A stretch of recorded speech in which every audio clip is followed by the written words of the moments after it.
అబ్బా బయట వాతావరణం అదిరిపోయింది, లోపల కార్యక్రమం మంచిగా అవ్వాలా. Sairam Sairam. Hi brother, how are you? Hi అన్న, how are you? Fantastic. First టైమా? ఎస్, పొద్దున్నుంచి కష్టపడి అలసిపోయి వచ్చిన. కరెంట్ అయితే పోదు కదా. ఇన్వర్టర్ ఉంది. ఇన్వర్టర్ ట్రిప్ అయితే క్యాండిల్ ఉంది. పెద్ద ప్లానింగే. వర్జినా? వాయమ్మో ఓరు నాయనో, తెలుదా నా గురించి పుంజ అంటే? గూగుల్లో కొట్టియుడు తెలుస్తుంది పుంజ అంటే ఏందో. ఏంటి బా ఇక్కడ ఎవరు పట్టించుకోరా మన్ని? వస్తారు కొంచెం టైం. ఆ పుంజు పైకి అనుకో కొంచెం.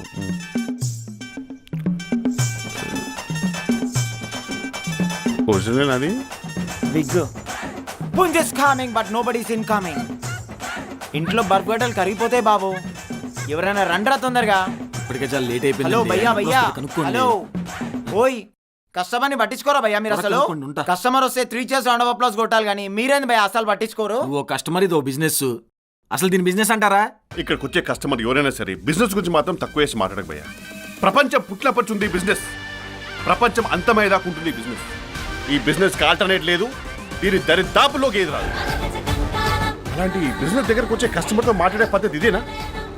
ఇక్కడికి వచ్చే కస్టమర్లు ఒళ్ళు కువ్వెక్కిపోయో డబ్బులు ఎక్కువైపోయో రారు భయో. అసలు ఇక్కడికి ఎన్ని రకాల కస్టమర్లు వస్తారో నీకు తెలుసా? అక్కడ ఒక తల్లికి పిల్లలకి మధ్యలో నలిగిపోయి ఎటు మాట్లాడాలో తెలియక, ఏం చేయాలో తెలియక, ఎటు పోవాలో తెలియక ఇక్కడికి వచ్చి ఒక ఆడదాన్ని పట్టుకొని గట్టిగా హత్తుకొని బోర్మనేర్చే మగవాళ్ళు ఎంతమంది అనుకున్నావు? అరే పర్సనల్ కండిషన్ వల్ల, ఎకనామిక్ కండిషన్ వల్ల పెళ్లి కాక ఏజ్ బారైపోయి అసలు ఒంట్లో ఉన్న వేడిని ఎక్కడ చూపించాలో తెలియక సెగ్గట రూపంలో బయటకు వస్తుంటే దాన్ని చల్లార్చుకోవడానికి వచ్చే మగవారు ఎంతమందో తెలుసా? ఇక్కడ చేసేది అందరూ చేసేదేనా?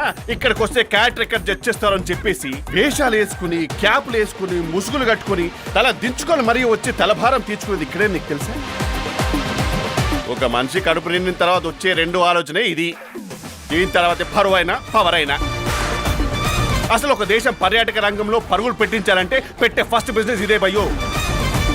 మన కుర్రాళ్ళు ఉన్నారే, అందరు రూపాయి కూడబెట్టుకుని పట్టలు సర్దుకొని బ్యాంకాక్ వెళ్ళేది అక్కడ ఏదో బంగారం దొరుకుతానో థాయ్ ఫుడ్ ఉందనో కాదు, అక్కడ ఇది లీగలని. అలాంటి గొప్ప బిజినెస్ భయ్య ఇది. అలాంటి బిజినెస్ నిలబెట్టేది ఎవరు? కస్టమర్, పేడ్ కస్టమర్. అలాంటి కస్టమర్ అంటే గాడే కదా. గాడ్తో మాట్లాడే పద్ధతి ఇదేనా? ఒకసారి ఆలోచించు.